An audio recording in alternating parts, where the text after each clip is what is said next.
이번은 절대적 취소, 이런 행정처분 시험에 두 문제 출제됩니다. 취소 사유에 해당되는 것은 답은 2번입니다. 사부결의 소양업체 8가지입니다. 사부결의, 이할 때 이중소속, 이중등록, 절대적 취소입니다. 1번의 이중사무소는 상대적 취소죠. 이 3번도 계약서를 작성하지 아니한 경우 업무정지 사유고요. 4번 업무정지 사유고, 5번은 개업공개사가 조직한 사업자단체 독점규제 및 공정거래에 관한 법률 제2조 세4호 사업자단체를 말한다. 또는 그 구성원인 개업공개사가 독점규제 및 공정거래에 관한 법률 제26조 같은 법 제27조 또는 28조에 따른 처분을 최근 2년 이내에 2회 이상 받은 경우, 그게 시정조치나 과징금을 2년 이내에 2회 이상 받으면 상대적 취소죠. 그래서 절대적 취소는 2번이고요. 2번 자격 취소 및 자격 정지에 관한 기술로서 타당하지 않는 것입니다. 답 5번입니다. 자격증을 반납하고자 하는 경우에는 취소 처분을 받은 날로부터 7일 이내에 등록관청에 반납하는 게 아니라 어디다 반납해요? 시도지사, 교부한 시도지사에게 반납하잖아요. 교부한 시도지사. 그래서 5번이 답이고요. 그 다음에 3번입니다. 등록 취소 처분을 할 수 있는 사유에 해당하는 것은 무엇인가? 등록 취소할 수 있는 경우 답은 4번입니다. 중개 보수 초과해서 받으면 임의적 등록 취소입니다. 자, 근데 1번은 뭡니까? 업무정지 처분을 받고 업무정지 기간 중에 을의 소속공개사로 이중 소속이 되면 절대적 취소죠. 그 다음에 2번은 업무정지 기간 중에 계속 업무해도 절대적 취소고요. 그 다음에 양도 대여받아서 해도 양도 대여받아서가 아니라 빌려서 등록을 하였다. 타인의 자격증을 빌려서 등록을 하였다. 이렇게 하면 그 빌려준 사람은 절대적 취소 사유입니다. 어쨌든 임의적 취소 사유, 등록 취소할 수 있는 사유는 아니잖아요. 빌린 사람은 물론 등록 취소 안 되고 빌려준 사람은 등록 취소 되겠죠. 빌린 사람은 취소될 등록증이 없으니까. 이거는 엄격하게 보면 그렇네요. 문제가 극단적으로 보면 타인의 자격증을 빌려서 등록을 했다. 이런 일은 없겠지만, 예를 들어서 A의 자격증 가지고 B 이름으로 등록을 했다. 이런 경우는 B 등록 취소되겠죠. 그 집 부정한 방법으로 등록한 거잖아요. 물론 안 되죠. 안 되는데 예를 들어서 신분증을 위조해가지고 자격증 그걸 위조해가지고 예를 들면 안 되는데 나무 이름으로 통장도 만들잖아요. 위조해가지고. 그래서 어쨌든 그 집 부정한 방법으로 하면 안 되죠. 안 되는데 어떻게 해가지고 만약 됐다 하더라도 취소해야 한다 이 말이죠. B는 현실적으로는 거의 안 된다고 봐야 되겠죠. 근데 등록한 사례가 있었어요. 어떻게 했냐면은 적발됐는데 우리 동네에서 자격증을 돈 주고 샀어요. 800만원 주고 사고 1800에 샀더라고 하나. 그리고 두 번째 살 때는 딸 2명을 사줬어요. 아버지가. 실제 나온 판례예요. 근데 둘째 딸은 800 주고 깎아가지고 800 주고 샀더라고. 처음에는 비싸게 주고 샀는데 2개 산다고 이제. 그러니까 아버지는 돈 주고 샀으니까 당연히 그냥 자기 건 줄 알고 그거 가지고 등록했어요. 자격증, 위조된 자격증 가지고. 그래가지고 적발돼가지고 문제가 됐었어요. 지금도 아마 위조된 자격증으로 계속 하고 있는지도 모르겠어요. 다른 어떤 사람은 이제는 그것 때문에 그런 게 적발되고 나서 이제는 전산화했다고요. 옛날에는 그냥 자격증만 보고 바로 등록을 했는데 지금은 자격증 진위 여부를 시도회사한테 직접 확인하죠. 이제는 위조된 자격증 가지고 등록하지는 못할 것입니다. 위조된 거 가지고 남의 거 가지고 전혀 모르는 사람 거 가지고 하기는 아마 힘들 거예요. 자격증 없는 사람 거 가지고. 근데 자격증 있는 사람 걸 위조할 수는 있을 것입니다.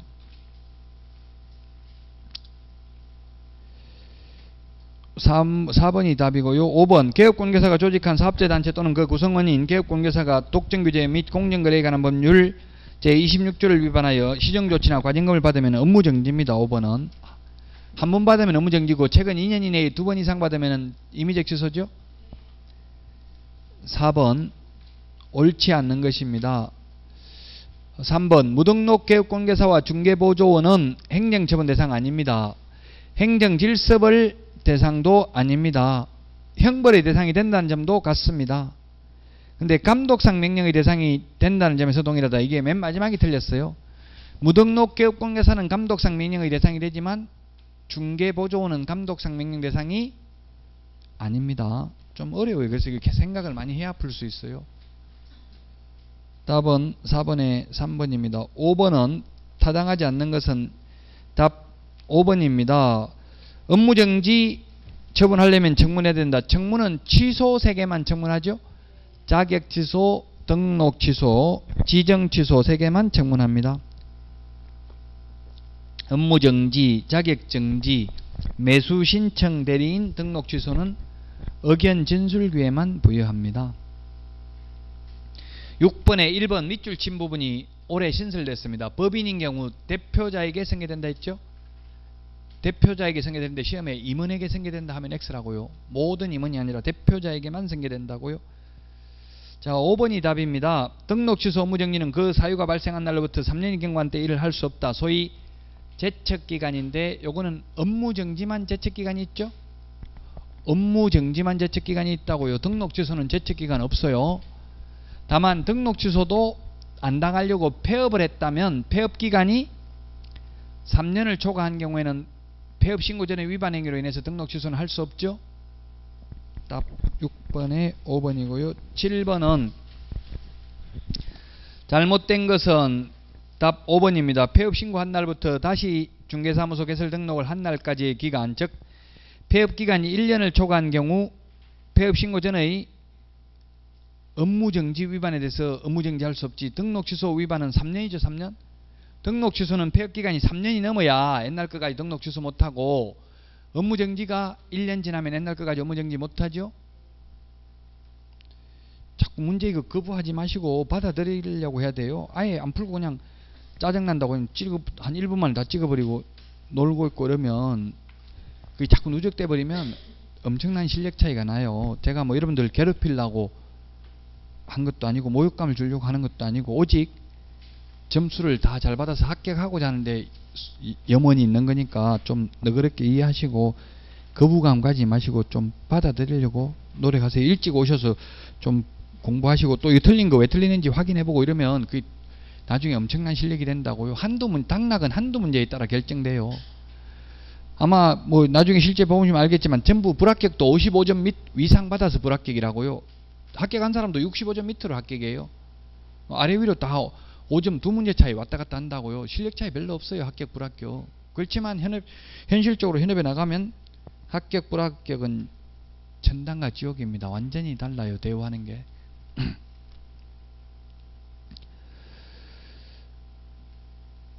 자, 그래서 답이 7번에는 5번이고요. 8번은 옳게 연결된 것은 4번이 답입니다. 1번은 등록을 하지 않냐고 중개업을 한 자, 무등록 개업공개사 3년에 2천만원이죠.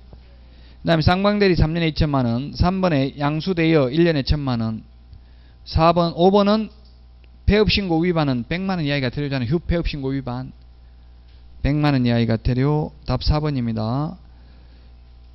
이거 시험에 2문제 나와요. 벌칙도 또 암기해야 됩니다.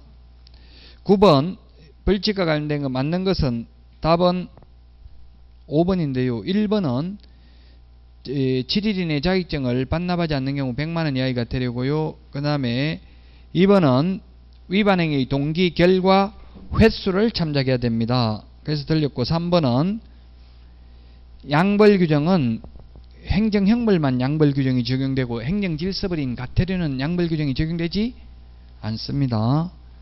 4번은 이중 등록하면은 1년 이하의 징역이나 1,000만원 이하의 벌금입니다. 그 다음에 10번 옳은 것인데 답 1번입니다. 2번은 이중사무소, 임시중개시설물 둘 다 1년 이하의 징역이나 1,000만원 이하의 벌금이고 둘 다 등록을 취소할 수 있습니다. 처벌 규정이 똑같습니다. 3번 부정한 방법으로 자격을 취득한 경우에는 자격 취소 사유에 해당되며 3년에 2천만원이 아니고 뭡니까? 행정형벌 대상은 아닙니다. 거짓 부정한 방법 자료 내드렸어요. 한 20가지 정도. 부정한 방법으로 등록하면은 절대적 등록 취소 플러스 3년 이하의 징역이나 2천만 원 이하의 벌금 플러스 포상금 지급 대상이지만 부정하게 자격 취득하면 자격 취소만, 부정하게 지정받으면 지정 취소만 될 수 있습니다. 3년 2천만 원은 없다고 행정 형벌은.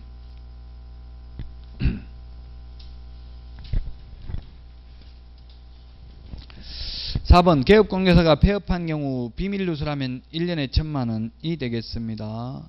벌하지 않는다 했는데 영원히 비밀은 지켜야 되죠. 그 업무를 떠난 후에도 비밀은 준수해야 됩니다. 반의사 불벌죄입니다.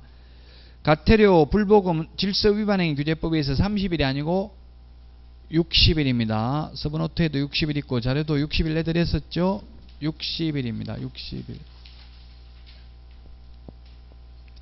11번, 12번 이번에 바뀐 교육제도죠. 중요합니다. 틀린 것은 11번의 답 5번입니다. 교육시간은 12시간 이상 18시간이 아니라 16시간이야죠. 16시간이야. 5번. 12번은 옳은 게 아니고 틀린 겁니다. 5번입니다. 7일 전이 아니고 10일 전까지. 중개사고 예방교육은 10일 전까지. 4번의 연수교육은 2개월 전까지 통보해야 됩니다. 정책심의위원회 회의는 며칠 전까지 했어요? 예, 7일 전까지. 또 올해 신설된 거 시험에 반드시 나오는 게 그 실거래가격 검증 내용을 시도의사에게 보고해야 되고 보고받은 시도의사는 매월 15일까지 국토교통부 장관에게 보고하여야 한다. 점수 발표되어 있는 거 아마 평균이 몇 점인지 보시고, 평균이 중요한 게 아니고 이게 오늘 다 보시라고 12문제밖에 안 되니까 이 틀린 거 다 확인할 수 있잖아요. 이 정도는 좀 공부하시고 다른 과목 하셔야 돼요. 자, 104페이지.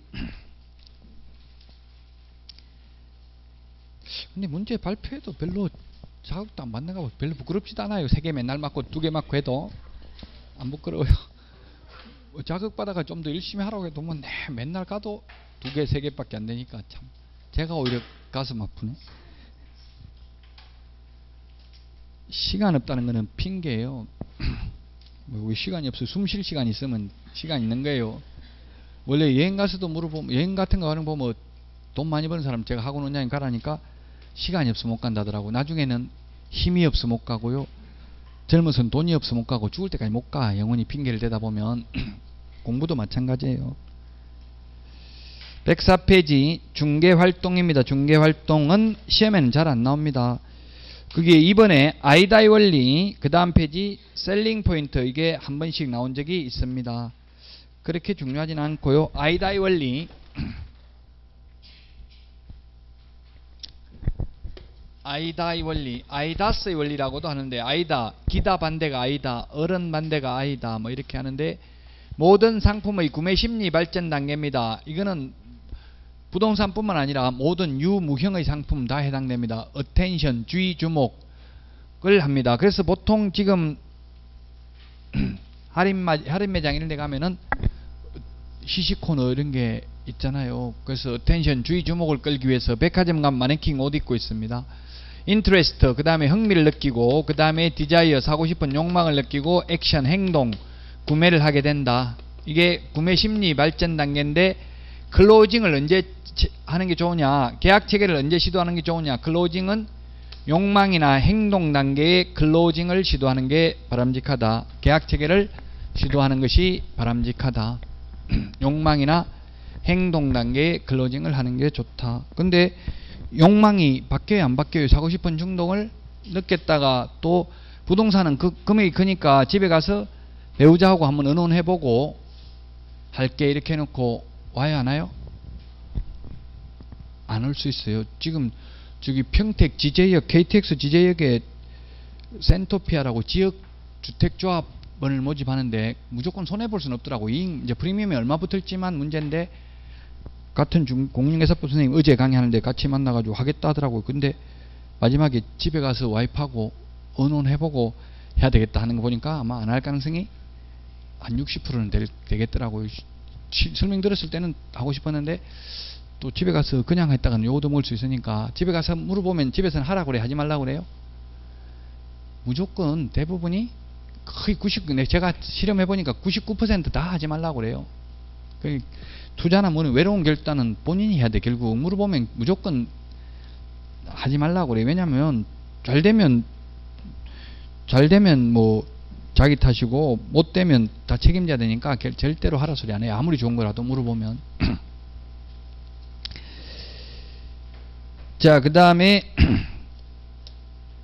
아이다이 원리를 했고요. 그 다음에 셀링 포인트가 있는데 셀링 포인트 105페이지 셀링 포인트 판매 3번 판매 소구점이라고 하는데 시험에 거의 나오지는 않습니다. 잘 그게 양가로 2번 해보니까 동그라미 1번에 기술적 측면의 셀링 포인트, 그 다음에 경제적, 법률적, 정책적 측면의 셀링 포인트 등이 있는데 기획에 보니까 기술적 측면의 셀링 포인트는 기능을 중시한다.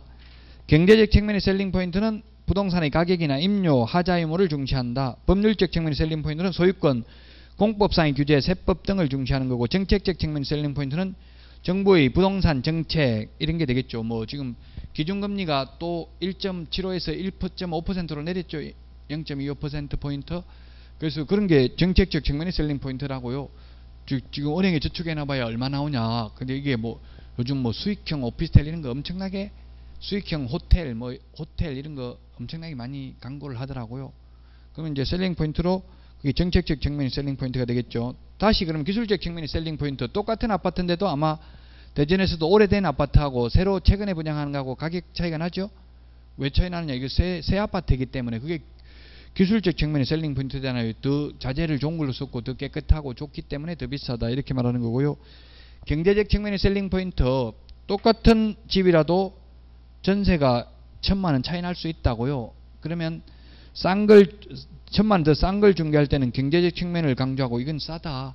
작년까지 전부 저번 달까지 어제까지는 다 뭐 예를 들어서 1억 6천이었는데 오늘 이거 1억 5천짜리 처음으로 나왔다. 빨리 안 하면 지금 바로 다른 사람이 계약한다. 이렇게 말하는 게 경제적 측면의 셀링 포인트고, 법률적 측면 그러면 좀 더 비싼 거, 만약에 똑같은 전세인데 1억 6천도 있고 1억 5천도 있는데 1억 6천짜리 중개할 때는 뭘 해야 되겠어. 이거 저 1억 5천짜리는 싼데 왜 이거는 비싸냐 하면은 1억 5천짜리는 은행 융자가 많아가지고 경매 넘어가면 떼일 가능성이 있는데 이건 1000만원 더 주고 들어가면 융자가 하나도 없어가지고 권리관계가 깨끗하다. 확정일자 받으면 거의 보증금은 받아 나올 확률이 훨씬 더 높다. 높다고 해야 되지 확실하게 받아 나온다 이런 말을 하면 안 되죠. 아무리 융자 없어도 다 못 받을 수도 있어요. 경매 넘어가가지고 계속 낙찰가가 떨어지게 되면 다 못 받을 수도 있죠. 이런 게 법률적 측면의 셀링 포인트다. 이 정도. 그래서 시험에 아이다이 원리와 셀링 포인트 2개 정도만 나올 가능성이 있습니다. 모의고사 봐도 아마 이런 거는 거의 안 나올 거예요. 그 모의고사가 중요한 이유는 계속 모의고사에 나오는 부분이 실제 시험에도 나온다고 보면 돼. 그 파트가 똑같이 문제는 안 나오겠지만, 자, 그래서 셀링 포인트하고 아이다이 원리 봤고요. 계약서 작성입니다. 106페이지 계약서 작성. 민법에서는 계약 자유의 원칙이 있기 때문에 구두로 말로 계약을 해도 되고요. 문서로 해도 됩니다. 그러나 공인중개사법에서는 반드시 문서로 작성해야 됩니다. 아까 작성 안 하면 업무정지 사유입니다. 계약서 작성을 안 하면. 그러나 계약의 효력은 유효하죠. 계약서 작성을 안 해도. 민법상 계약 효력은 청약과 승낙의 의사표시 합치로서 계약은 성립을 하니까. 자, 계약서 작성 요령 2번에 양가로 1번 계약서 서식은 법정 서식이 없다. 다만 국토교통부 장관이 표준 서식을 정하여 사용을 권장할 수 있다. 이번에 신설된 게 표준 권리금 계약서 국토교통부 장관이 정해서 권장할 수 있고요. 표준 상가 임대차 계약서는 법무부 장관이 표준 서식을 정해서 사용을 권장할 수 있죠. 상가 건물 임대차 보호법에서 표준 상가 임대차 계약서는 법무부 장관, 그 다음에 표준 권리금 계약서는 국토교통부 장관이 정해서 그 사용을 권장할 수 있다는 말이 신설됐다고요. 자, 그래서 우리 거래계약서는 법정서식이 없다. 그런데 중개계약서는 법정서식이 있다고 했죠. 중개계약서는 법정서식이 있습니다. 자, 그 다음에 거래계약서 양가로 2번 작성시 요령인데 이런 거는 법조문에 없기 때문에 시험에 잘 안 나옵니다. 간단 명료하고 분쟁의 소지가 없도록 적어야 되고요. 이번에 문자는 아라비아 숫자나 로마 숫자는 피하고 한글이나 한자를 적어야 된다. 은행에 돈 찾을 때 아라비아 숫자로 1000만원 하는 게 아니라 1천만원 이렇게 적어야 되죠. 위변조할 수 없도록.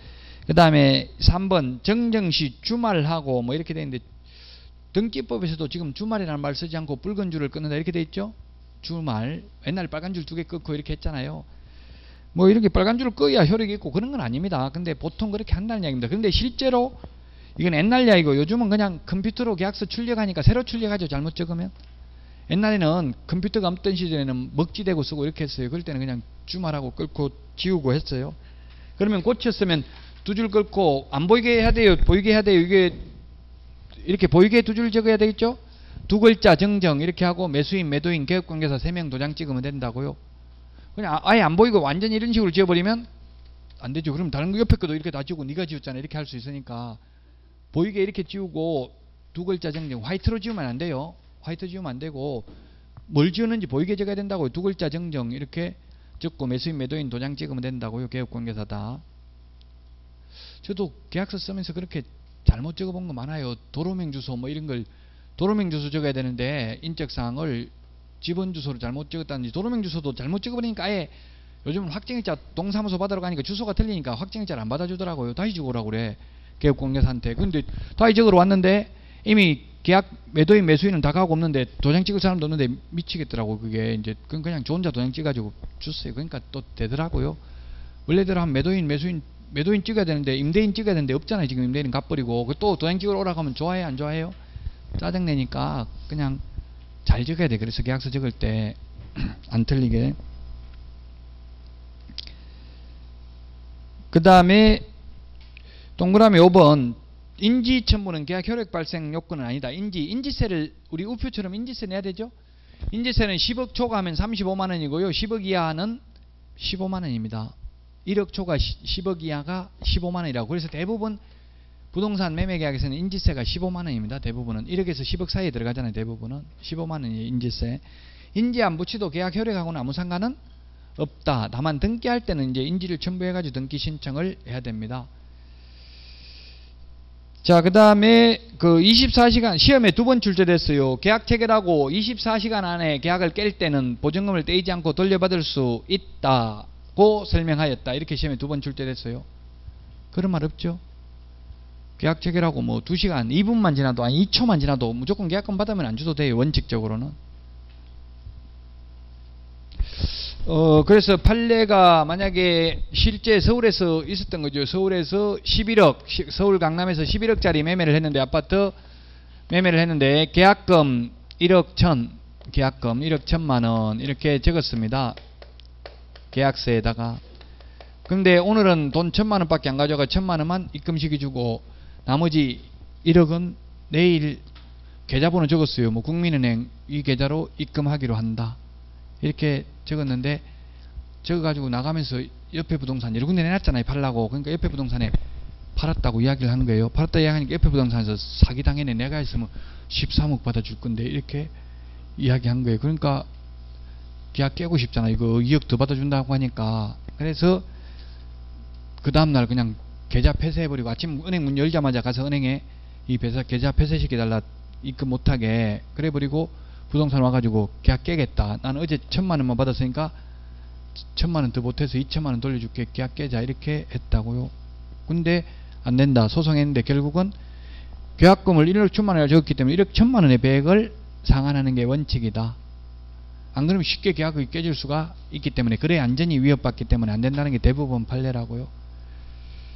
그러니까 옆에 부동산도 여러분들은 저도 가슴 아픈 일 많았어요. 제가 다 해놨는데 다른 데서 뭐 했다 이렇게 말 많이 들었어요. 아 잘하셨네요. 그냥 이렇게 해야지. 가슴 아파도 사기당했네. 나한테 왔으면 더 잘해줄 텐데 이런 말 하면은 결국 자기 얼굴에 침 맺는 거죠.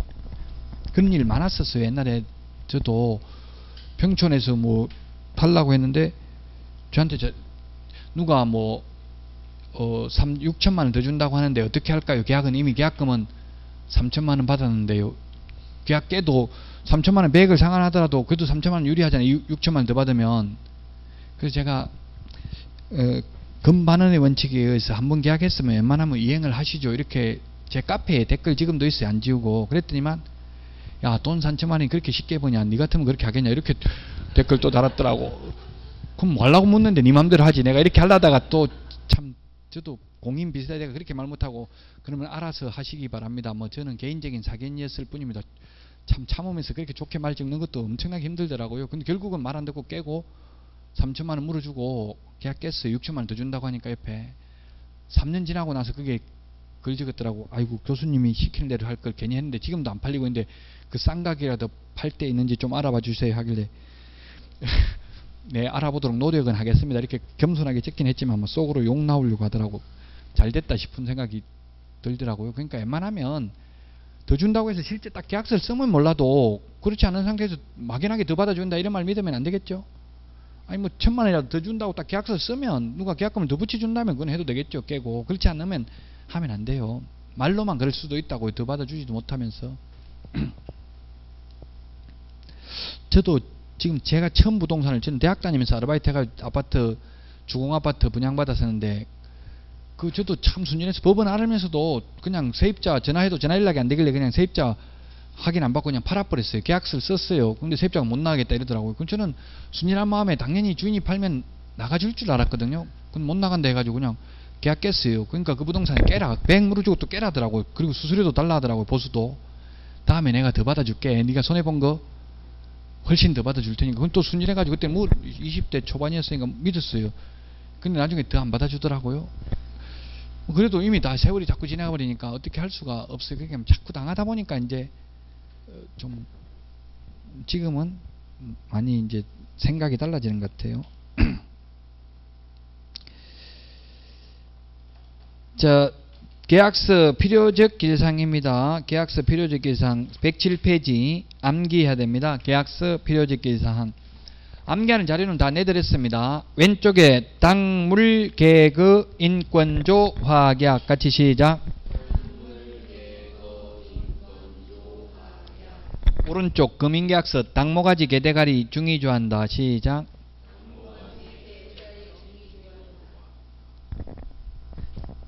시험에 그 밑에 밑줄 친 게 기출문제 출제됐어요. 금인계약서 필요적 기재사항은 공인중개사 법령상 명문 규정이 없고 부동산 등기 특별조치법에서 규정하고 있다.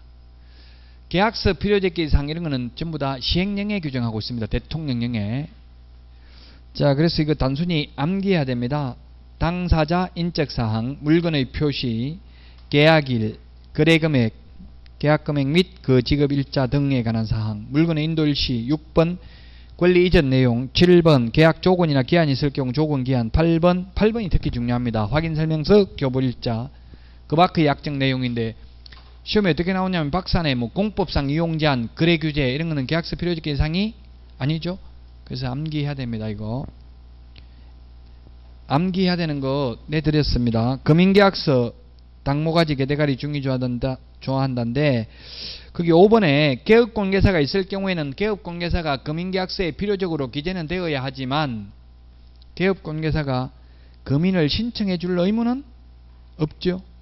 예, 금인을 신청해 줄 의무는 없습니다. 의뢰인의 요청이 있어도 거부할 수 있습니다. 당사자 인적사항은 다시 그럼 구체적으로 보면 당사자 인적사항은 어떻게 적어야 되겠어요? 신분증 보고 인적사항 적어야 되겠죠? 신분증 보고 그 다음에 등기사항 증명서도 떼보고 얼굴 보고 이렇게 해서 인적사항을 적으면 되고요. 남의 물건 팔아먹으러 온 사람도 있다고요. 이번에 뉴스 나온 거 보셨죠?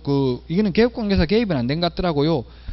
중국에서 70만원 주고 주민등록증 위조해가지고 월세 6개월 선납으로 들어가가지고 우리 동네더라고요. 군포, 수원하고 군포에서 있었어요. 뉴스 나왔더라고요. 그 수원에서 아마 조그만 아파트 방 하나 있는 것 같아요. 1억 2천만원짜리 아파트를 보증금 1,000만원에 월세 40만원인가 50만원 이렇게 해가지고 6개월 버는 선불 줬더라고요. 그럼 주인은 좋아하잖아요. 6개월 월세 선불 주니까 그럼 6개월 동안 오지 마라 집에 와이프 아파가지고 있으니까 뭐 집에 주인이 오는 일은 없죠. 사실은. 그럼 오지 말라 하면 더 이상한 것 같아. 그냥 가만 내버려둬도 주인이 오지는 않는 것 같은데요. 오지 말라 해놓고 6개월 동안 그걸 갖다가 전세 8천만 원 줬더라고. 시세가 1억 2천인데 싸잖아요. 그러면 금방 계약되겠죠. 인터넷에 올려가지고.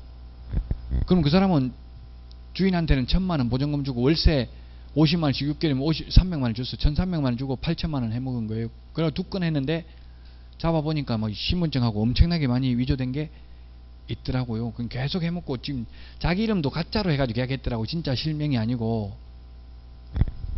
잡혔는데 개업공개사들은 그래서 조심해야 된다고. 요즘 개업공개사들이 등기필 정보 확인 안 하잖아요. 등기필정. 그러니까 신분증만 위조한다고요. 등기부등본, 등기사항증명서는 아무나 떼볼 수 있잖아요. 그 신분증 위조될 수도 있기 때문에 주민등록증 좀 이상하면 깨끗하고 이렇게 이상하면은 오히려 뒤에 뭐 주소 바뀌어 가지고 있고 그 뒤에 막 기재돼 있고 이런 거는 위조된 게 아니겠죠. 주소가 바뀌면 뒤에다 주소 기재사항을 다시 적잖아요. 그런 건 오히려 위조된 게 아니에요. 그 너무 깨끗하고 새 거면 주민등록증 가지고 혹시 운전면허증은 없습니까? 이렇게 안 물어보라고. 둘 다 위조하진 않잖아요. 하나만 위조하잖아요. 왜 그러냐 물어보면 요즘은 좀 운전면허증도 보게 돼 있다 뭐 이렇게 하든지 거짓말 시키든지 그렇게 그 뭐 못 보여주겠다고 막 화내고 이러면은 사기꾼일 가능성이 많아요. 꼭 팔고 싶은 사람은 매도인은 뭐 하자는 대로 웬만하면 다 응해 주거든요. 보통은 팔러 오면 매도인이 더 급해요. 매수인이 급한 게 아니고. 그러니까 매도인들은 거의 다 들어줘요. 그걸 안 들어준다는 거는 등기필 정보 자고 하는데 그것도 안 보여준다고 하면은 이상한 거예요. 자, 물건의 표시는 대장을 보고 건축물 대장, 토지 대장 보고 적으면 됩니다. 그래서 면적 같은 경우는 미터법으로 그게 제곱미터로 대장에 있는 대로 기재해 주면 되겠습니다. 지목 같은 거, 그 지목이 다르면 어떻게 해야 되겠어요? 실제 지목하고 공무상 지목 둘 다 적어줘야 되겠죠? 하나만 적으면 안 되고요. 물건의 인도 일시, 물건 인도는 언제예요? 잔금 치르고 보통 물건 인도를 합니다. 권리 이전 내용 108페이지 뭐 예를 들면 나무 정원수 정원석 뽑아갈 건지 이런 거 적어야 되고요. 권리 이전 내용. 그 다음에 5번 거래가격, 계약금, 중도금, 잔금 등을 명확하게 표시하고 지급장소 및 지급시기 등을 표시한다. 시험에 거래대금은 계약금, 중도금, 잔금으로 나누어서 지급하여야 한다. X로 출제됐어요. 일시불로 다 줘도 되죠? 보통 또 임대차인 경우는 중도금이 거의 없어요. 현실적으로. 매매대금이 좀 큰 경우만 중도금이 있죠. 매매는 웬만하면 중도금을 주는 게 좋아요. 개업공개사 입장에서 보면 중도금을 지급하는 이유가 왜 그렇겠어요? 금액이 크진 않지만 이행의 착수에 해당되면 계약을 해지할 수 없죠. 못 깨게 하려고 중도금을 지급하는 거예요. 계약금만 걸어놓은 상태에서 저도 계약 많이 깨졌어요. 왜 보증금 500에 월세 50만원 40만원 이런 거 많단 말이에요. 그 계약 한 달 후에 입주한다고 계약했어요. 근데 보증금이 500인데 300으로 좀 깎아달라 하더라고. 주인한테 이야기해가지고 겨우 깎아서 300 해주기로 월세 한 2만원 더 올리고 아니면 만원 올리고 뭐 이렇게 해가지고 300 했어요. 300만원이면 얼마에 계약금 10%면 30만원만 내면 되죠. 30만원만 내고 한 달 후에 입주한다는데 하루 전날 전화가지고 못 들어가겠습니다. 그냥 3만원 그 못 들어온 그 지금은 말씀하시면 어떻게 되냐 하니까 짜증내더라고. 30만원 내줄 거냐 네가 그러면 이렇게 이야기하더라고요. 그냥 계속 미리 전화해보고 가급적 이게 문제더라고요. 그러니까 한 계약금을 가급적 100만 이상 받으면 잘 안 깨져요. 근데 30만원만 받으니까 계약이 깨져버리더라고요. 나중에 이사 오기 싫으니까 안 온다고요. 왜 안 오냐? 아가씨 한 명인데 왜 안 오냐 물으니까 남친 생겨가지고 다른 데 이사 가기 생겼어요. 이렇게 이야기하더라고요. 그거 안 들어온다더라고요. 30만원 남친이 물어준다니까 신경 쓰지 마세요. 너는 이렇게 이야기하더라고요. 그래가지고 계약 깨졌어요. 그럼 주인한테 욕만 하면서 왜 똑바로 일 못하고 그러냐고 고수받 달라스리 입도 못 벌리봤어요. 지금 한 달 주인이 막 신질 내는 거 하루 전에 이야기하면 어떻게 하냐 미리 좀 알아보든지 하지 이렇게 이야기하더라고요. 자, 그래서 계약금은 통상 10%를 지급하는 게 관행입니다. 그래서 10%를 초과한 과도한 계약금을 지급하면 초과 부분은 중도금으로 본다는 게 판례죠. 1억인데 계약금을 5천만원 걸었다면 1,000만원은 계약금이고 4천만원은 중도금으로 본다. 여러분들 현업에 나가서 꼭 계약을 깨기 싫으면 만약에 계약금 10% 가져와도 5%는 계약금이고 나머지 5%는 중도금으로 하기로 한다. 이렇게 특약을 적으면 되겠죠. 그럼 계약 못 깹니다. 10%만 걸어도. 꼭 깨기 싫으면. 근데 개업공개사 입장에서 무조건 뭐 계약을 못 깨게 할 필요는 없어요. 사실 깨더라도 중개보수만 받을 수 있다면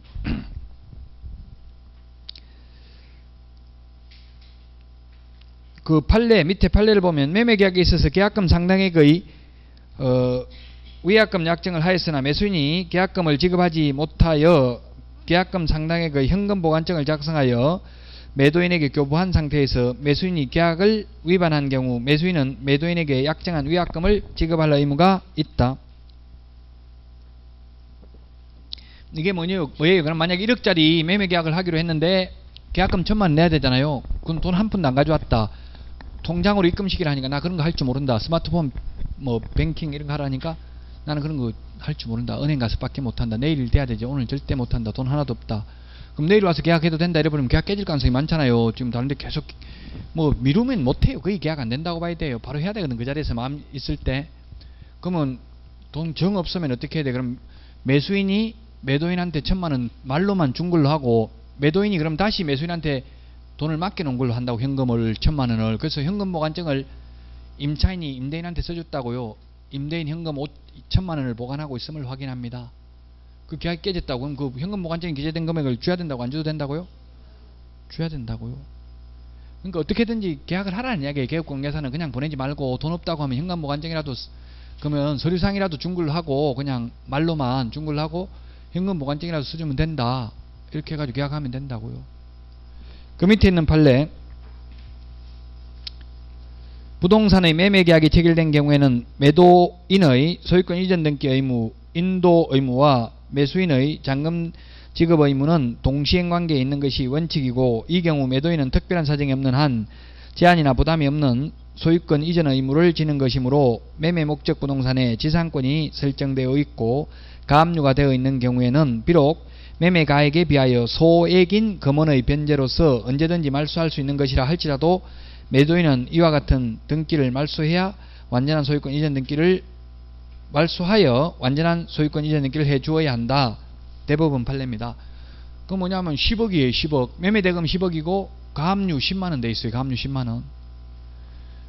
동시행관계에 있는데 그래서 매수인은 그 가압류 10만원 말소 안 해주면 잔금 못 주겠다. 동시행 항명권 행사해서 이렇게 버틸 수 있다고요.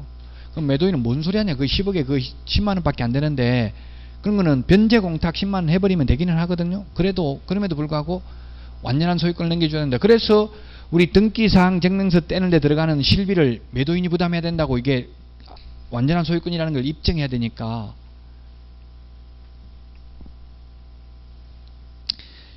동그라미 2번. 중도금을 지급하면 이행의 착수에 해당되므로 원칙적으로 계약을 해지할 수 없다. 그래서 중도금 지급하러 갔는데 사람을 못 만나가지고 중도금을 못 준 경우에는 이행의 착수에 해당된다 안 된다? 해당된다는 게 판례입니다.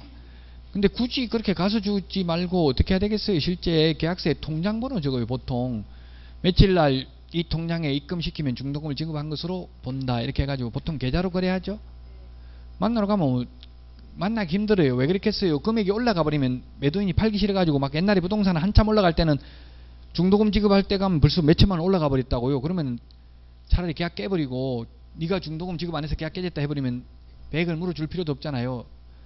매수인 핑계 대버리면. 그러니까 일부러 안 나타난다고 없어져 버리고 그러면 문제가 생기니까 그냥 통장 계좌번호를 적으면 돼요. 저는 매수인 매도인 둘 다 계좌번호 다 적어요. 만약에 매도인이 계약 깨고 싶으면 매수인 계좌로 100을 입금시키면 계약이 해제된 것으로 본다. 이렇게 적으면 되겠죠. 매도인도 계약 깰 수도 있잖아요. 그럼 계좌번호를 다 적어놔야 돼요. 안 그러면 나중에 사람 못 만나가지고 돈 못 주는 수도 있어요. 입증하기 힘들잖아요. 내가 너 만나러 갔다는 걸 입증해야 되잖아요. 혼자 가면 입증이 안 돼. 그럼 개업관계사 데리고 다녀야 되는데 쉬운 일이 아니잖아요. 자, 그 다음에 동그라미 3번 잔금. 우리나라 관행은 건물 인도 서류식 교부시 잔금 지불을 하는데 등기 절차 완료와 잔금 지불이 사실은 동시행입니다. 그래서 계약금 등의 예탁금 제도에 잔금도 완전히 매도인한테 안 주고 예치하도록 권고할 수 있는 거죠.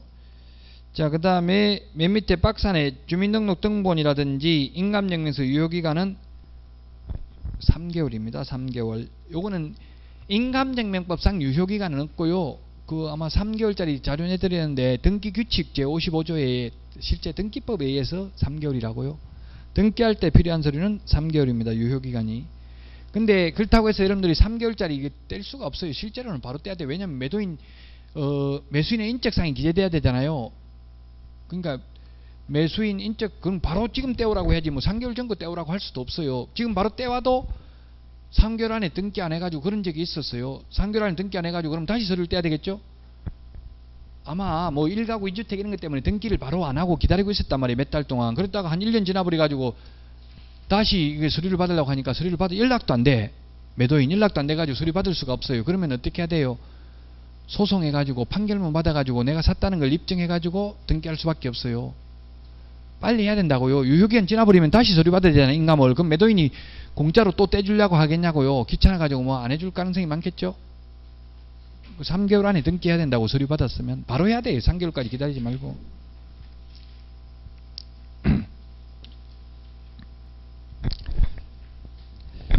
109페이지 보겠습니다. 109페이지 기타 약정인데, 기타 약정 이런 거는 굳이 개업관계사 나서서 하자고 할 필요는 사실은 없어요. 의뢰인이 요구하는 경우만 하면 됩니다. 과실의 기속, 뭐 예를 들면 말일날 월세가 들어오는데 15일날 잔금 치릅니다. 그러면 원칙은 지나간 거는 매도인이, 남은 거는 매수인이 가지는 거죠. 과실을, 월세. 근데 뭐 매도일이 속한 달의 차임은 매수인이 갖기로 한다, 매도인이 갖기로 한다, 이렇게 특약을 적을 수는 있다고요. 굳이 그런 걸 적어버리면 누가, 특약이라는 건 특별히 약속하는 거니까 누구 한 사람에게 불리하죠. 개업공개사가 나서가지고 이거는 매수인이 갖기로 합시다 이렇게 하면 매도인이 기분 나쁘잖아요. 중개보수 줄 때 네가 뭔데 그러냐 이렇게 할 거 아니에요. 그러니까 현실적으로는 가만히 있는 게 좋아요. 그냥 알고만 있고요. 누가 특별히 요구하면 그게 따를 수밖에 없어요. 매도인 담보 책임은 법정 책임이며 무과실 책임입니다. 계약서에 기재하지 않아도 책임을 물을 수 있습니다. 다만 강행 규정은 아니므로 당사자 특약으로 배제할 수는 있습니다. 집 물 세고 이렇게 하면은 얼마 안에 이게 시효가 얼마예요? 얼마 안에 담보 책임을 물을 수 있어요? 예? 6개월이죠. 6개월. 뭐 거짓말 속이고 팔아도 막 물 다 세고 하는데 거짓말하고 팔아도 매도인 담보 책임 당연히 물어져야 됩니다. 6개월 안에. 거짓말하면 안 된다고요. 집 막 너무 뭐 그런 거 많아요. 완전히 다 막 엉망인데 거짓말 해가지고 팔면 문제 생기죠. 자, 그 다음에 5번 조세공과금인데, 세금 같은 거 이런 것도 예를 들면 재산세 같은 경우는 6월 1일 하루만 가지고 있으면 1년분 재산세를 다 내야 되죠. 자동차는 가지고 있는 기간만큼 냅니다. 자동차세를. 그런데 재산세는 하루만 가지고 있으면 다 내야 돼요. 그래서 6월 1일 하루만 가지고 있으면 1년분 재산세를 내야 되니까 4월, 5월 이렇게 되면은 종부세 급매물들이 나온다고. 종합부동산세는 전국에 있는 부동산을 합산가세하는 게 원칙이잖아요. 그걸 하나를 팔아버리면 종부세 대상이 아닐 수 있다고요. 그럼 종부세 급매물이 나왔어요. 그러면 매수인이 만약에 6월 1일 되기 전에 취득을 했다면 누가 내야 되냐고요? 매수인이 내야 되죠. 그러면 취득해야 돼, 안 해도 돼요? 이거 매수인 입장에서 만약에 5월 말일 날 이런 거는 취득하는 게 좋아요, 안 하는 게 좋아요? 하는 게 좋죠. 왜? 급매물이라고 했으니까. 세금은 8억 5천짜리 가지고 있어도 재산세 100만원 밖에 안 나오더라고요. 근데 급매물은 100만원 싼 걸 급매물을 하지는 않죠. 적어도 몇 천만원 싼 걸 급매물을 하잖아요. 한 3천만원 정도 싸야 급매물이라고 해요. 그러니까 그런 걸 셀링 포인트로 가지고 있어야 된다고요. 이거 만약에 매수인이 똑똑해가지고 이거 내가 지금 사면 내가 세금 내야 되는데 왜 지금 사냐, 6월 1일 넘어서 사버리면, 6월 1일 날 사버리면 세금 안 내도 되는데 이렇게 말하면은 그때까지 기다리면 다른 데 팔릴 수도 있잖아요. 이거 지금 시세보다 5천만원 쌉니다. 지금 세금 이거 해봐야 재산세 100만원도 안 되는데 이렇게 이야기를 하면 그래요 하고 또 생각을 해본다고요. 그럼 실제 말로만 하지 말고 다 데이터를 그 인터넷으로 요즘은 다 검색해가지고 보여주고 하면 돼요. 그냥 말로 하면 안 믿으려고 하거든요. 그럼 실제 재산세 세율 같은 거 계산해가지고 재산세 해가지고 인터넷 치보면 다 나오잖아요. 세율 같은 거. 그럼 재산 세율이 이 정도 돼가지고 가표가 이 정도에서 이 정도 나옵니다. 근데 시세 지금 보세요. 이거 좀 다른데 나와 있는 건 지금 이거 5천만 다 비싸잖아요. 근데 이거 5천만 싼데 지금 그래서 제가 사장님한테 특별히 아무한테도 말 안 하고 지금 말하는 건데 이거 어디 가서 이런 소리 들었다고도 말도 하지 마세요. 안 할 것 같으면 지금 바로 다른 사람 할 사람 지금 2명이나 대기하고 있는데 이렇게 말을 해야 되는데 저도 이런 말 못해요. 그래서 부동산 망해요. 근데 거짓말한 게 눈에 보이는데도 자꾸 그렇게 하니까 좋아하더라고요. 손님들은. 그게 지금 보면 분명히 거짓말 같은데 근데도 그렇게 말하더라고. 그럼 또 이게 작업을 하더라고. 이게 아예 알바가 전화만 하는 사람이 있어. 손님만 오면 밖에 가서 전화를 해요. 딱 어디서 보이는 데가 있나 봐. 그 무슨 어디 연결되는지 딱 손님만 들어오면 전화 온다고. 전화 오면 아예 지금 손님 상담하고 있습니다. 혹시 이분 안 하면 연락드리겠습니다. 죄송합니다. 지금 먼저 이러면 누가 또 살 사람이 나보다 싶어가지고 하고 싶은 마음 생기겠죠? 그럼 끊고 나면 또 좀 있으면 또 전화와요. 죄송합니다. 지금 이 하실 분이 한 분 계셔서 혹시 안 하면 제가 연락 바로 드리겠습니다. 죄송합니다 하고 탁 끊어버린다. 그런다고 그러면 뭐 이 사람 안 할 수 있겠어요? 이게 자꾸 전화 왔어서 참 피곤하네요. 아유 빨리 사모님이 이게 참 제가 얼굴도 이쁘게 해서 내가 사모님한테만 특별히 이거 해드리고 싶은데 이런 식으로 말해야 돼요. 그러면 그냥 얼떨결에 계약하게 돼요. 그 사람은. 특히 지금 분양하는 회사는 진짜 알바 있어요. 그 오피스텔 같은 거 뭐 이런 거 분양하는 데는 분양 사무실에는 밖에서 전화만 하는 알바들이 있다고요. 전화하면 지금 뭐 지금 몇 개 안 남았습니다. 지금 뭐 회사 보유분 1개 남았습니다. 회사 보유분 1개 남았는데 들어가 보니까 나 혼자 들어가 있더라고요. 다른 거 하나도 안 들어오고요. 그러니까 안 좋은 거부터 분양하죠. 처음에 하나 남았다고 해가지고 좋은 거는 진짜 좋은 거는 맨 마지막에 보면 다른 거 다 들어와 있으니까 좋은 거는 하기 쉬워요. 안 좋은 거부터 분양한다고요. 하나 남았다고 해가지고 회사 보유분 하나 남았다 해가지고 매매 비용은 균분, 동그라미 6분. 매매 비용은 균분이 원칙입니다. 중개보수는 각각 지급합니다. 중개보수는 각각, 매도인 매수인 각각 지급하는데 포상금하고 매매 비용은 균분입니다. 포상금 2명 오면 각각 50만원씩 주는 게 아니라 25만원씩 균등하게 나눠서 주죠. 2명이 오면. 매매 비용, 감정평가 비용이나 청량 비용이 100만원 들어갔으면 매수인 50만원, 매도인 50만원 균등하게 부담하는 게 원칙이라고요. 물론 특약으로 달리 정하면 되고요. 근데 현실적으로는 보면 거의 다 청량 비용 같은 거는 매수인이 많이 부담을 하더라고요. 근데 이론적으로는 균등 부담입니다. 원칙은 특약이 없으면.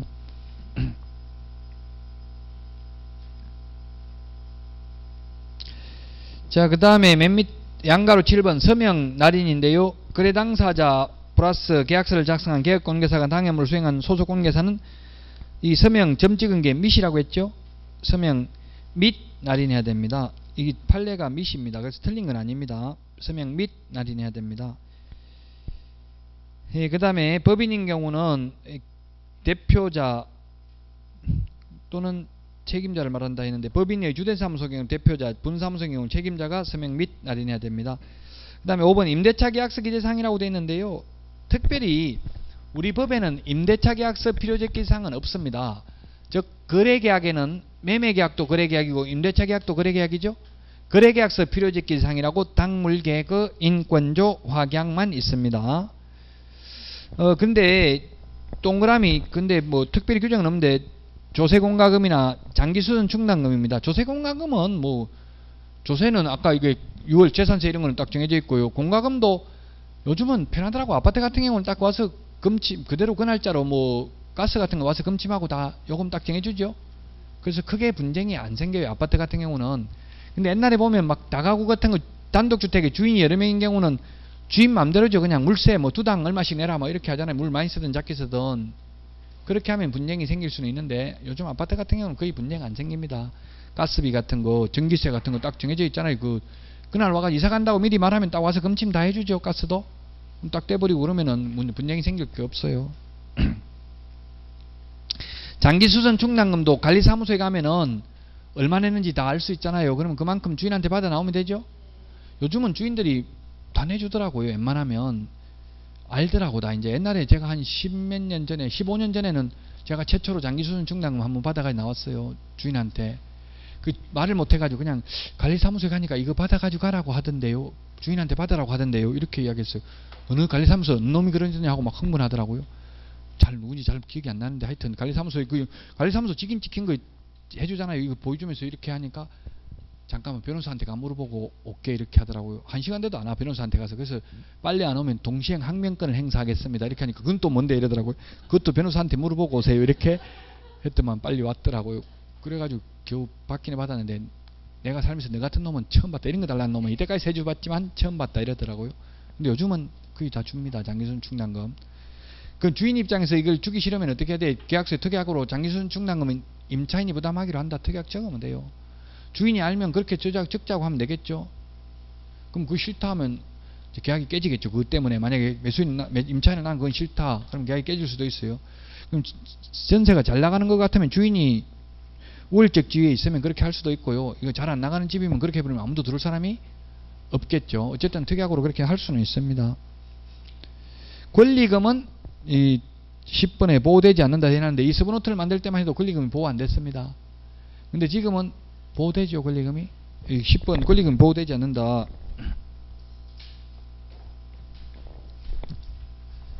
권리금은 임대차 기간 만료 전 3월 만료 3개월 전부터 만료일까지 3개월 동안 새로운 세입자를 데려와 가지고 주인한테 이 사람하고 계약 체결하자.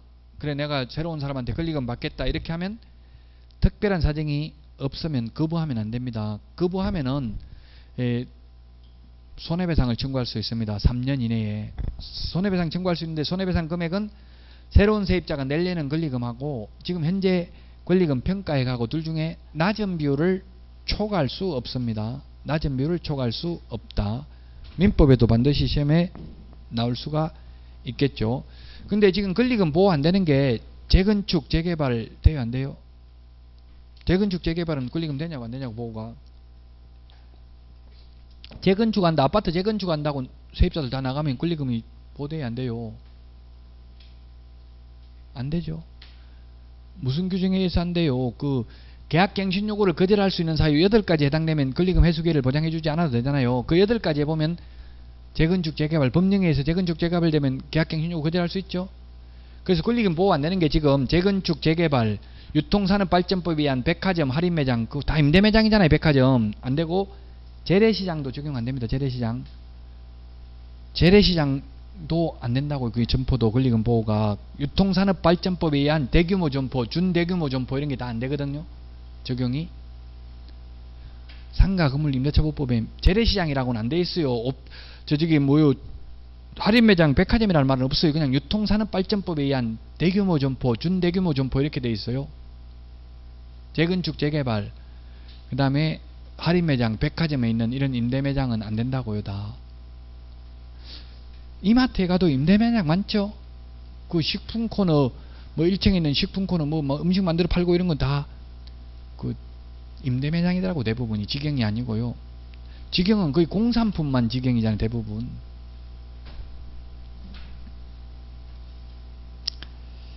그래서 임대차인 경우 장기소전 중단금, 그 다음에 권리금. 근데 실제로는 권리금이 이게 명문 규정이 신설된 데 의의가 있지 그렇게 막 권리금이 확실하게 보장되는 거는 아니. 빠져나갈 구멍이 엄청나게 많잖아요. 지금 싸이다 또 박재상 싸이도 지금 또 뉴스에 나왔더라고요. 임차인하고 뭐 합의 안 됐고 명도소송 한다는 것 같더라고요. 또 임차인은 이제 싸이가 유명하니까 막 많이 달라 하겠죠. 그리고 싸이는 한 푼도 안 주려고 이렇게가 또 합의가 안 됐나 보더라고요. 그러면 법대로 하면 나가야 돼요. 그 옛날에 이 법이 시행되기 전에 이미 뭐 계약기간이 끝났다든가 명도소송이 다 끝났으면 계속 언론사에다가 이제 막 보내나 보더라고. 이게 지금 싸이가 나쁜 놈이다 이렇게 해가지고. 자, 110페이지 거래 유형별 계약서 작성 시 유의사항 이런 거는 요즘은 시험에 거의 잘 안 나오니까 참고로 보시고요. 차지라는 건 남의 땅 빌려가지고 빌린 땅 건물 매매 이런 건데 요즘은 이런 거는 시험에 잘 안 나오더라고요. 자, 그래서 7번 검인계약서가 있는데 7번 111페이지 7번 검인계약서는 쉬었다 하고요. 오늘 내드린 그 프린트 읽어보겠습니다. 여러분들이 하라고 하면 잘 안 보니까 오늘 내드린 프린트 문제 말고 또 프린트 있잖아요. 그 신고사항 등의 정리인데요. 신고는 사전 신고인지 사후 신고인지 그 1번부터 10번까지가 장사 등에 관한 법률입니다. 아까도 말씀드렸지만 장사 등에 관한 법률하고 분묘기지권하고 합해서 한 문제 나온다고 했죠. 그래서 과거에는 분묘기지권 위주로 출제가 됐고요. 최근에는 장사 등에 관한 법률이 더 중요해요. 제가 아까 2001년 1월 13일부터 장사 등에 관한 법률이 적용된다고 했죠. 그럼 지금은 분묘기지권 인정 안 돼요. 저나 여러분은 사망해도 분묘기지권 인정이 안 된다고요. 자, 그래서 1번은 매장을 한 자는 사후 30일 이내 신고고요. 2번 화장을 하려는 자는 미리 신고입니다. 3번 개장도 미리 신고입니다. 그 다음에 4번에 개인, 가족, 자연장지 사후 30일 이내 신고입니다. 가족, 자연장지가 사후 신고라고요. 그런데 가족 묘지는 미리 허가받아야 되죠. 그럼 묘지를 설치하지 말고 지금 화장하라는 이야기죠. 장사 등에 관한 법률 한마디로 말하면 매장을 하여서는 아니되고 화장하여야 한다. 그게 주된 내용이라고요. 그래서 가족 자연장지도 사후 신고고요. 30일 이내. 가족 묘지는 미리 허가받아야 됩니다. 5번 종중 문중 자연장지는 미리 신고해야 됩니다. 6번 법인 자연장지는 미리 허가받아야 됩니다. 7번 개인묘지 사후 30일 이내 신고입니다. 그 다음에 이게 7번하고 8번 사이에 3번이 왜 들어가 있지? 왜 들어가 있겠어요? 저는 아는데 이게 제가 만들다 보니까 법조문에 이게 뭐 사망일 거예요. 아마 몇 조 사망. 그 법조문을 그대로 스크랩해가 제가 얻어친 게 아니고 장사 등에 관한 법률에서 복사해 가지고 오면서 그 항이 사망이 그냥 그대로 복사되어 와서 그래요. 뭐 번호가 숫자가 시험에 나오는 건 아니니까. 가족묘지, 종중, 문중, 법인묘지를 설치, 관리하려는 자는 보건복지부령으로 정하는 바에 따라 해당 묘지를 관할하는 시장 등의 허가를 받아야 된다.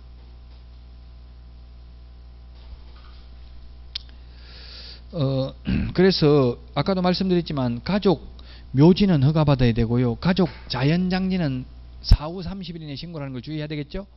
시험에 이런 게 출제됐어요. 8번은 분묘 1개의 점유 면적은 10제곱미터고 합장은 15제곱미터다. 기출문제 다 나왔던 겁니다. 이거. 그 다음에 2번 개인묘지는 30제곱미터입니다. 개인묘지는 30제곱미터고 그러면 가족묘지는 100제곱미터 이하, 종중묘지는 1000제곱미터 이하, 법인묘지는 10만 제곱미터 이상이죠. 가족묘지는 100제곱미터 이하고 가족묘지 안에 들어가는 분묘 1개의 점유 면적은 10제곱미터입니다. 그러면 가족묘지 안에는 몇 개의 분묘가 들어갈 수 있다는 이야기예요? 10개의 분묘가 들어갈 수 있죠. 가족묘지는 100제곱미터 이하고 가족묘지 안에 들어가는 분묘 1개의 점유 면적은 10제곱미터고 합장은 15제곱미터라고요. 묘지는 분묘를 설치하는 구역을 묘지라고 하고 분묘는 시체나 유골을 안장하는 시설을 분묘라고 합니다. 공동묘지, 묘지가 더 넓은 개념이라고요. 가족묘지가 분묘보다는 더 넓은 거라고요. 가족 분묘라는 말은 안 쓰죠.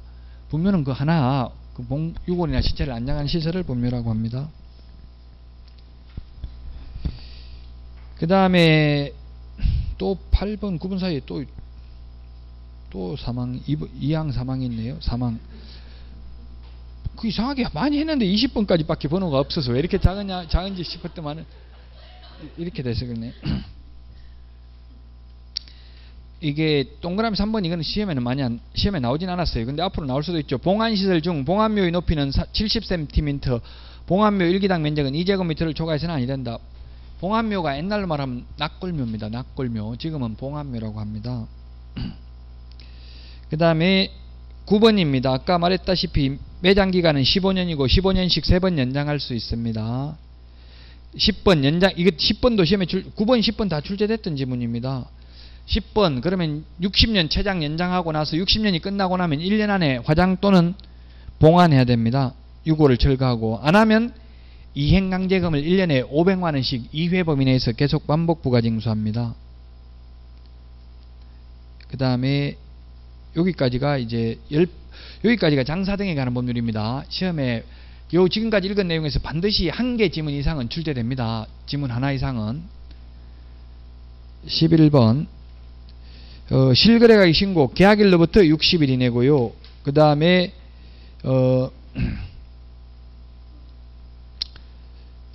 공동으로 신고해야 됩니다. 신고서에 공동으로 서명 또는 날인해야 됩니다.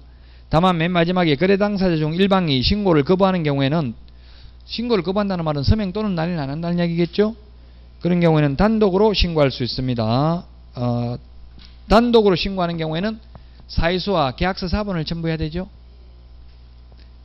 12번 맨 마지막에 부동산 등의 매수인은 신고인이 제 사망에 따른 신고 필증을 발급받은 때 금인받은 것으로 본다. 금인이 의제되는 게 세 가지입니다. 부동산 거래 신고 필증을 받은 경우, 주택 거래 신고 필증 받은 경우, 국토법 118조에 의해서 토지 거래 허가 받으면 금인 받은 것으로 의제된다. 세 가지가 금인 의제가 됩니다. 그 다음 페이지 넘겨서 보시면 13번